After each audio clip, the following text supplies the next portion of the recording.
Interview round में ना जो भी आपके पैनल में बैठी होंगी जूरीज, ठीक है, वो आपको जज करेंगी अपने क्वेश्चन से नहीं, उनके अलग सेट ऑफ क्वेश्चन नहीं होंगे। सो हेलो दोस्तों, आई नो आप लोग में से काफ़ी सारे लोग अभी काफ़ी बिजी होंगे और ऑब्वियसली होना भी चाहिए। एनआईटी का इंटरव्यू राउंड जो आने वाला है। एंड देखो गाइज, अभी आई नो आप लोग बहुत ज़्यादा प्रिपरेशन कर रहे होगे एंड काफ़ी लोगों ने प्रिपरेशन कर लिया होगा। एंड आप लोग का पोर्टफोलियो कैसा बना है वो मुझे लिखकर ज़रूर बताना है, या आप लोगों ने पोर्टफोलियो किस तरह से बनाया, क्या क्या न्यू चीज़ें आपने इसमें डाली और क्या डालने की कोशिश करी, लाइक कुछ नया क्रिएटिव उसमें डाला होगा तो मुझे कमेंट करके जरूर बताना, ठीक है। एंड हाँ, इस वीडियो को शुरू करने से पहले एक चीज़ बता दूंगा, इस वीडियो को एंड तक देखना, बिकॉज मैं ऐसी कुछ अलग अलग टिप्स आपको बताने वाली हूँ ना जो कि आपको काफ़ी ज़्यादा हेल्प करेंगी इंटरव्यू में। एंड मे बी आपको ये कोई ना बताए तो इस वीडियो को एंड तक जरूर देखना, ठीक है।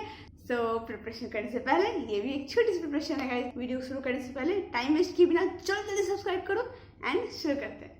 सो गाइस, आई होप आप लोगों ने अपने पोर्टफोलियो में अच्छे से हर वो चीज़ डाली होगी, वैरायटी डाला होगा जिससे आपके काम को वो लोग समझ पाएँ कि किस तरह का आपका थिंकिंग है, आपका डिज़ाइन थिंकिंग है, आपका क्रिएटिव थिंकिंग है। तो आई होप आप लोगों ने वो चीज़ तो मिस नहीं किया होगा, ठीक है। लेकिन एक और चीज़ है गाइस, सो गाइस आप लोगों ने अपने पोर्टफोलियो में जैसा भी काम डाला हो, एक चीज़ का ध्यान देना बहुत ज़्यादा ज़रूरी है अभी, कि आप लोगों ने उसके पीछे का concept, like design thinking, creative thinking, क्या उस चीज़ पे काम किया है। अगर नहीं किया है गाइस तो अभी भी आपके पास टाइम है, अभी 1-2 दिन है गाइस, उसको अच्छे से चाट जाओ कि आपने उसको करने से पहले क्या सोचा, उसको करने के बाद क्या सोचा। एक बार बैक इंजीनियरिंग, रिवर्स इंजीनियरिंग कर लो गाइस, बहुत ज़्यादा ज़रूरी है। बिकॉज देखो, ये आपके इंटरव्यू राउंड में बहुत बड़ा इम्पैक्ट करने वाला है। अब वो कैसे, वो मैं आपको आगे बताऊंगी। सर गाइस, एक चीज़ मैं पहले क्लियर कर दूं, इंटरव्यू राउंड में आपकी जितनी भी जूरी पैनल बैठी होगी, जितने भी मेंबर बैठे होंगे, वो आपके लिए सेट ऑफ क्वेश्चन पहले से क्रिएट करके नहीं लाएंगे गाइस। आपको खुद जो भी आपने बनाया है ना उसके बारे में ही क्वेश्चन पूछी जाएगी, आपको उसी से रिलेटेड आंसर देना है, ठीक है। तो आप आंसर या क्वेश्चन क्या होंगे उस पर ध्यान नहीं दो, आप ये ध्यान दो कि आपने क्या बनाया है, क्या आप उसके लिए कंफर्म हो, क्या आप उससे लाइक हैप्पी हो, या आपको लगता है कि आपने जो बनाया है उसको आप जस्टिफाई कर पा रहे हो। If yes guys, don't worry, ठीक है। एंड हाँ, एक और चीज़ गाइस, आपने जो भी चीज़ बनाई है उन चीज़ों में ना एक क्लियरिटी होना बहुत ज़्यादा ज़रूरी है।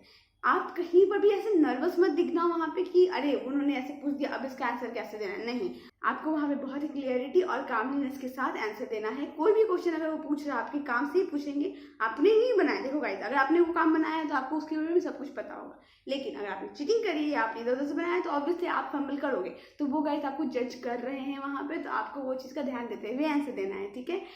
एंड हाँ, एक और चीज़, बहुत इंपॉर्टेंट चीज़ गाइस, जो भी आप काम कर रहे हो ना उसमें आपको देखो, कलर सेंसेस आपने क्या सोचा था वो अभी से जॉट डाउन कर लो, ठीक है।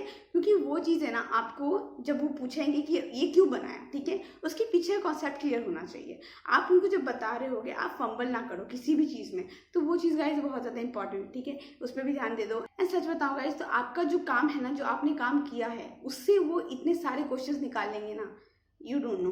तो एक काम करो, अभी एक बहुत ही इंपॉर्टेंट चीज़ मैं बता रही हूँ गाइस, वो कर लोगे तो आपको बहुत ज़्यादा इजी हो जाएगा इंटरव्यू में बैठने के बाद उनके आंसर्स देना, ठीक है। देखो क्या करो, आपने जो इतने भी काम करे आपने वो काम निकालो, ठीक है। काम निकालने के बाद एज थर्ड पर्सन आप सोचो कि उससे रिलेटेड कितने क्वेश्चंस निकल रहे हैं, ठीक है।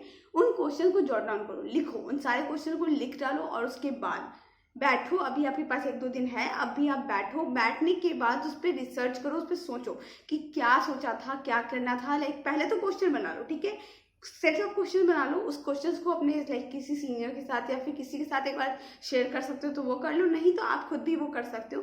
आप एज डिजाइनर थिंकिंग तो रखते हो गाइस, देखो निफ्ट में जाने के बाद या एनआईटी में जाने के बाद आप में सोच नहीं आता, क्रिएटिवनेस नहीं आता, वो पहले से होता है, ठीक है। तो गाइस आप में वो चीज़ तो है ही, तो आप उसमें से क्वेश्चन निकालो कि वो किस तरह का अलग अलग क्वेश्चन पूछ सकते हैं। जैसे एक बॉक्स भी बनाया है, ठीक है, वो पूछ सकते हैं उस बॉक्स के अंदर आपने क्या डिजाइन किया है, वो क्यों डाला है, जो भी आपने ड्रॉ किया है, कलर्स डाले, वो क्यों डाले, वो क्या रिप्रेजेंट करता है, उसके अंदर क्या आपने सोचा था, वो किस तरह से क्वेश्चन को, जो वो क्वेश्चन था या फिर जो आपने उसका टाइटल डाला है, वो किस तरह से उसको रिप्रेजेंट करता है या उसको जस्टिफाई करता है, ठीक है। तो इन चीज़ों पे ध्यान दे दो गाइस, बहुत ज़्यादा हेल्प हो जाएगा आपको। एंड हाँ, जो भी आप क्वेश्चंस बना रहे हो ना, ध्यान देना कि वो क्वेश्चन गाइस ऐसे नहीं हो कि आपने बस अपने हिसाब से बनाया, अपने हिसाब से लाइक क्वेश्चन कर दिया, नहीं, आपको एक जज के हिसाब से खुद को जज करना। एंड खुद को जज करना इज़ वेरी इंपॉर्टेंट थिंग। जब आपको पता होता है ना आप कितने पानी में हो, तो आप उस चीज़ को समझ सकते हो, और अभी आपके पास टाइम है ना 1-2 दिन, तो आप उस चीज़ पे काम भी कर पाओगे कि किस तरह से वहाँ पे जवाब देना है।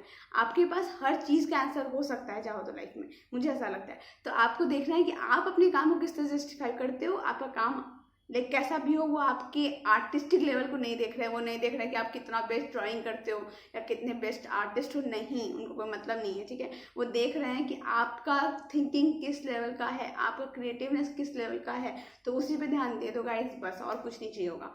आंसर्स जब भी लिखोगे गाइस, ध्यान देना कि वो आंसर आपके माइंड से दिल से निकलने चाहिए। ऐसा नहीं वो बनावटी नहीं लगना चाहिए, ऐसा नहीं लगना चाहिए कि अभी आपने देखा, देखने के बाद बना रहे हो, नहीं। ये कुछ आंसर जो भी आप उस क्वेश्चन के आंसर बनाओगे ना, या फिर जो भी आप सोचोगे, आप देखो जो भी आप सोचोगे कहीं ना कहीं आपके माइंड में होगा वो पहले भी, ठीक है। तो उसी हिसाब से काम करना गाइस, कि वो चीज़ें ऐसी नहीं लगनी चाहिए कि अरे आपने उन्होंने पूछा फेकनेस के साथ आंसर दिया, और नहीं, वो बिल्कुल नहीं लगना चाहिए, क्योंकि वो जज कर लेंगे आपको, बिकॉज ऑब्वियसली उनके पास एक्सपीरियंस है ना। तो वो चीज़ का ध्यान देना गाइस। एंड हाँ, वो बहुत ही कभी कभी ऐसे ट्रिक क्वेश्चंस भी पूछ देते हैं। ये पहले हुआ करता था जब सामने प्रैक्टिकल वाला होता था इंटरव्यू, लेकिन अभी मे बी सिनेरियो चेंज हो गया है, तो मे बी ऐसा ना हो। लेकिन बी रेडी, मैंने आपको ऑलरेडी बता रखा है कुछ कुछ चीज़ों के, जो भी आप पेपर वगैरह पे काम कर रहे हो, आपको उसके विड्थ, हाइट, ये सब आप देख लो, मेजर कर लो, आपको ज़्यादा हेल्प होगा। आप छोटी छोटी चीज़ों को ध्यान दे सकते हो गाइस, कि आपका पेपर का साइज़ क्या है जिसमें आपने ड्राइंग करी है, या फिर पोर्टफोलियो में आपने जो भी शीट यूज़ करी है उसका साइज़ क्या है। वो छोटी छोटी चीज़ें गाइस जिसका आप ध्यान दे दोगे तो मे बी आपको, और वो क्वेश्चन पूछते तो हेल्प हो जाएगा। ये छोटी छोटी ऑब्जर्वेशन होती है, तो अपने ऑब्जर्वेशन स्किल को गाइस सॉलिड रखने की ज़रूरत है, ठीक है। वो हमेशा से होती है। इफ़ यू आर डिज़ाइनर, तो आपको अपने क्रिएटिव स्किल को, अपने ऑब्जर्वेशन को हमेशा एक अलर्ट रखना पड़ेगा, कि कहीं भी आप कुछ देख रहे हो तो आप ऑब्जर्व करो कि यहाँ पे क्या है। कुछ भी देखो, ऑब्जर्व करो कि वहाँ पे अपने घर की सीढ़ियाँ कितनी है ना, वो भी ऑब्जर्व करो। मैं एक चीज़ बताती हूँ गाइस, मैंने किसी NIT के सीनियर से ये चीज़ सुना था। सो गाइस, कोविड से पहले जो इंटरव्यू हुआ करते थे ना, उनमें वो काफ़ी अलग अलग तरह के क्वेश्चंस पूछ दिया करते थे। तो गाइस, वो क्वेश्चंस पता है लिटरली ऐसे होते थे, जैसे आपने मान लो अभी आप इंटरव्यू देने के लिए आए हो, ठीक है, कितनी सारी सीढ़ियाँ चल के आप आए हो वो बताओ, नंबर ऑफ सीढ़ियाँ कितनी थी। और अगर आपका ऑब्जर्वेशन अच्छा नहीं है ना, तो I know you are not going to remember that. जैसे कितने फ्लोर में आपका एक फ्लोर में एवरेज कितना सीढ़ी होता है, तो वो चीज़ वो क्वेश्चन पूछ देते हैं। या फिर जैसे एक सीनियर से मेरी पूछा गया था कि एक वॉस में एक फ्लावर पॉट रखा हुआ है, वो अगर लाइव हो जाए तो उससे आप क्या क्वेश्चन पूछोगे। मतलब ऐसे नॉर्मल, वो आपको जज कर रहे हैं, वो आपको समझने की कोशिश कर रहे हैं, वो आपका माइंड, आपका क्रिएटिव थिंकिंग, आपका डिज़ाइन थिंकिंग, सोचने का, समझने का, ऑब्जर्वेशन समझने का कोशिश करे कि क्या ये बंदा ऑब्जर्व कर पा रहा है, या इसका किस लेवल का ऑब्जर्वेशन कैपेसिटी है। तो गाइस, इन चीज़ों पे ध्यान दो, बहुत ज़्यादा इंपॉर्टेंट है। एंड बस बाकी तो आप रॉक करने वाले हो, आई नो। तो अगर नहीं भी, देखो गाइस, एक बार बताती हूँ मैं, कभी भी डिसहार्टेड नहीं होना। अपने माइंड को, अपने हार्ट को एकदम ओपन रख के आंसर दोगे ना, सब इजी हो जाता है। तो आई नो आप लोग में से काफ़ी सारे लोग काफ़ी ज़्यादा कंफ्यूज होंगे, काफ़ी ज़्यादा नर्वस होंगे इंटरव्यू से पहले। तो देखो, लंबी सी सांस लो, डोंट वरी, इंटरव्यू ही है, ईजिली निकल जाएगा। एंड NIT है, थोड़ा सा टफ हो सकता है अभी भी, लेकिन गाइस सच बताऊं तो अब पहले से बहुत ईजी हो गया है, बहुत ज़्यादा ईजी हो गया है, क्योंकि ऑब्वियसली 6 सेंटर्स खुल गए हैं, यहाँ पे भीड़ बढ़ रही है गाइस। तो ध्यान दो, आराम से आंसर दो, और कोई बात नहीं, सब निकल जाएगा, इंटरव्यू हो जाएगा अच्छे से क्लियर। और अगर आपका इंटरव्यू जैसा भी होना गाइस, मुझे आप कमेंट करके ज़रूर बताना, ठीक है। एंड हाँ, इस चीज़ के बाद ना गाइस, अभी तुरंत के तुरंत प्रिपरेशन स्टार्ट कर दो, काफ़ी ज़्यादा इंपॉर्टेंट है, बहुत कम टाइम है। So go and start your preparation and बस रॉक इट। सो गाइस, अगर आप किसी फील्ड से, और अगर आप मेरा वीडियो देख रहे हो, कोई भी बंदा जिसको आप जानते हो जो NIT की NF की प्रिपरेशन कर रहा है ना, उस तक ये वीडियो जरूर पहुंचाओ गाइस, बहुत ज़्यादा हेल्प होने वाला है उसको। एंड हाँ, इस वीडियो को पूरा देखने के लिए thank you so much. And obviously share करो सबके साथ। एंड हाँ, सब्सक्राइब करना तो बिल्कुल भी मत भूलना, तो जल्दी सब्सक्राइब करो, मुझे कमेंट करके भी जरूर बताना। सो सी यू सून।